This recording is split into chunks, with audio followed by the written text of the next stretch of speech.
O Internacional se reapresentou depois do empate fora de casa contra o Nacional do Uruguai pela Libertadores da América. Tem jogadores que estão começando a retornar do departamento médico e que podem ser opções para o técnico Mano Menezes, mas o destaque da atividade foi o volante chileno Charles Aranques, que participou de um treinamento coletivo dos reservas com jogadores das categorias de base e mostrou que física e clinicamente está pronto para voltar a jogar, o que pode acontecer já neste domingo contra a equipe do Vasco da Gama.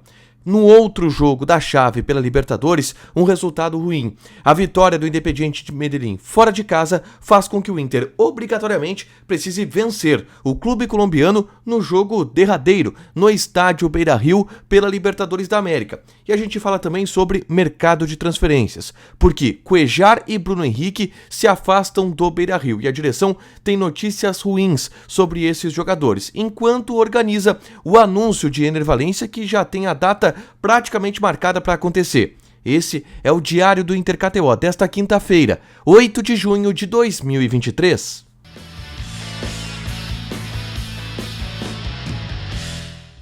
Tudo bem, gente? Obrigado pela participação aqui. Não esquece de deixar teu like, te inscrever, de ativar as notificações. Bora falar do Internacional aqui no A Dupla. Nesse vídeo, um resumo do que de mais importante aconteceu no Noticiário Colorado ao longo desta quinta-feira.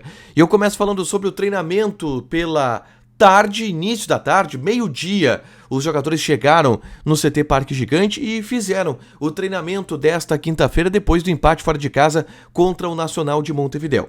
Os jogadores titulares, aqueles que atuaram na noite de quarta no estádio Gran Parque Central, fizeram trabalhos regenerativos na academia, avaliações físicas. Preocupação, por exemplo, existe com o Carlos de Pena, que saiu com dores na coxa no jogo em Montevidéu e está sendo reavaliado pelo departamento médico do clube. É uma dúvida para a partida do próximo domingo contra o Vasco da Gama. Os demais jogadores, aqueles que não atuaram a maior parte do tempo contra o Nacional, foram programados e fizeram uma atividade com os portões abertos, um treinamento coletivo dos jogadores reservas misturado com jogadores do time sub-20 do Internacional. Detalhe desse treinamento, os jogadores que fizeram algumas atividades separadas, como por exemplo o Rodrigo Moledo, que está tratando um desconforto muscular que ele teve ao longo dos últimos dias, e por isso o Inter está tendo um pouco de cuidado com esse jogador. Ele fez atividades separadas hoje no CT. O Maurício treinou com bola, também separado. Ele fez uma parte final de treinamento ali no gramado. Ele está se recuperando de uma luxação no ombro. A expectativa é que para depois da data FIFA ele possa voltar, porque o Inter para de jogar, né, depois desse jogo contra a equipe do Vasco da Gama há cerca de 10 dias, e aí o Maurício já vai poder treinar normalmente. Então a expectativa do Maurício é essa, e hoje ele fez um pequeno trabalho com bola no gramado do CT Parque Gigante. E o Gabriel também fez um pequeno trabalho com bola, uma atividade separada dos demais, junto inclusive com o Rodrigo Moledo, um treinamento mais leve. O Gabriel está evoluindo, também é outro jogador que deve voltar a jogar depois da data FIFA, este que já está um período maior afastado dos gramados. Desde outubro do ano passado, o Gabriel não joga. No treinamento coletivo, o grande destaque foi Charles Aranques.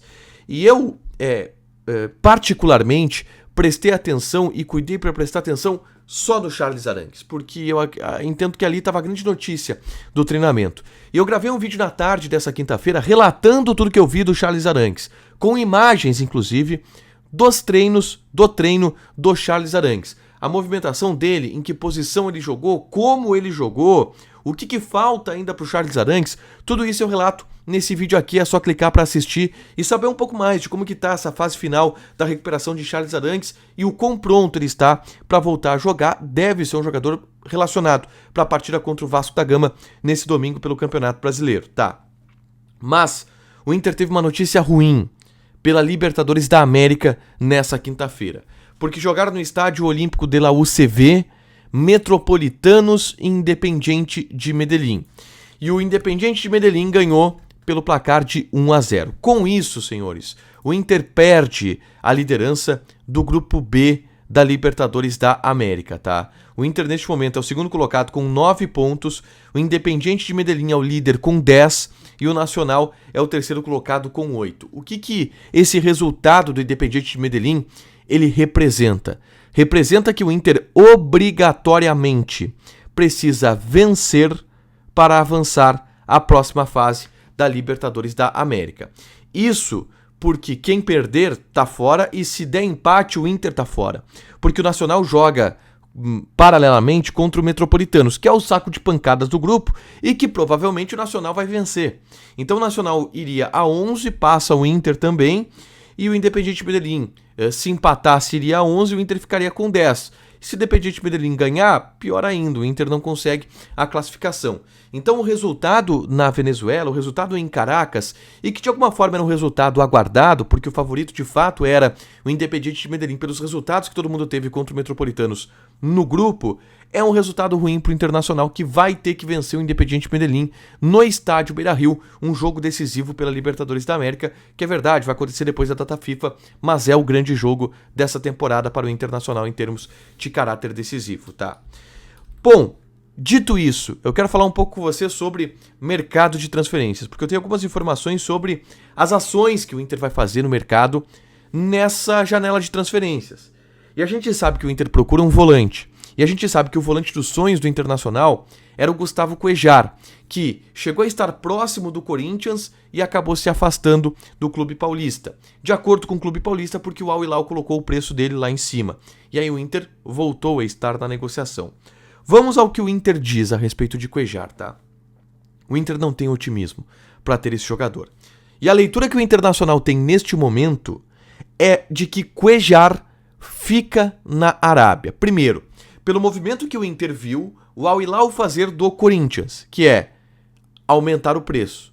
Como eles fizeram isso, o Inter entende, cara, o Al Hilal quer ficar com o cara, então ele vai ficar por lá. Ou então, uma outra ideia que se tem é que o Cuéllar vá para outro time ainda na Arábia, porque lá é que está a grande parte do dinheiro. Então o Inter entende que o Cuéllar está bem difícil de ser contratado, exatamente por isso. Pelo patamar financeiro que os caras colocaram a situação dele lá na Arábia Saudita, e o Inter entende que ele vai acabar ficando por lá, seja no Al Hilal ou seja em outra equipe, mesmo que o Inter tenha tido em determinado momento um avanço com o jogador, para que ele pudesse ser liberado, mas não teve um avanço com o clube, e talvez isso seja o que esteja pesando, tá? E sobre Bruno Henrique, tá? O Inter também entende que existe dificuldade para contratar este jogador. E aí eu vou dar uma percepção minha daquilo que eu ouço dos dirigentes do Internacional, tá? Os dirigentes do Inter falam em dificuldade do Bruno Henrique. Não, é muito caro, lá tem muito dinheiro, ele vai acabar ficando por lá. Mas a gente sabe que o próprio Bruno Henrique quer sair, que o contrato dele está encerrando. Eu fiquei com a impressão que o Inter deu um passinho atrás pelo Bruno Henrique, que em determinado momento foi tido como o plano B para o Cuéllar no Internacional. Sinto que o Inter tá dando uma recuadinha nesse jogador. Pelo discurso do Internacional, nenhum dos dois vem, tá? Mas eu não descarto a vinda desses jogadores, porque pode ser também uma tentativa de discurso, narrativa do Internacional. Mas a gente vai observar isso nos próximos dias, mas as notícias de atualização para quem espera contratações para setor de volante, elas não são boas nos últimos dias, tá? Entretanto, enquanto isso, enquanto a situação de Cuéllar e de Bruno Henrique ela está sendo definida pelo Internacional, o Inter está tratando detalhes do anúncio do principal reforço dessa temporada, que é o Ener Valencia, atacante do Fenerbahçe. O Inter deve anunciar o Ener Valencia na segunda-feira, 12 de junho. Ou possivelmente no domingo depois do jogo contra o Vasco da Gama, porque aí já vai ter encerrada a final da Copa da Turquia. O Fenerbahçe enfrenta o Istambul Basaksehir no último jogo de Ener Valencia nesta temporada. E já está sendo tratado o anúncio desse jogador, que vai para o Equador depois da final da Copa da Turquia, jogar 2 amistosos pela seleção do Equador, e dia 20 de junho estará em Porto Alegre, isto com certeza, mas já deve ser anunciado antes, inclusive pelo dia 12, deve estar em Porto Alegre, terá uma semana de descanso aproximadamente, para começar a treinar ali pelo dia final de junho, início de julho, e estrear ou contra o Fluminense no dia 9 de julho, ou então no dia 16 de julho, outro compromisso que o Inter tem pelo Campeonato Brasileiro, deve marcar a estreia de Ener Valencia. Para fechar, gente, vamos falar de KTO. Vou passar aqui as odds já de domingo, tá? Inter e Vasco da Gama. O Inter tá bem favorito, 1.87, empate 3.5 e Vasco da Gama 4.2. Vale jogar lá na KTO, te registra, coloca o cupom ADUPLA que tu ganha 20% de bônus em cima do teu primeiro depósito. E também, senhores, a gente lá no Instagram do ADUPLA tá sorteando camisetas da dupla Grenal e coloca lá as nossas dicas de apostas da KTO diariamente. E nesse sábado, eu vou convidar vocês para o Match Day KTO no Bar Opinião. É um evento que a KTO está fazendo em Porto Alegre para acompanhar a final da Champions entre Manchester City e Inter de Milão. E para isso é só ir no Instagram da KTO, no Instagram da dupla vai ter mais informações a respeito disso também. Para tu retirar o ingresso, a dupla vai estar lá curtindo, comendo uma coisinha, tomando uma coisinha e assistindo o Guardiola ganhar a sua primeira Champions com o Manchester City, beleza? Deixa teu like, te inscreve, ativa as notificações que vai ter mais conteúdo aqui no canal. Beijo!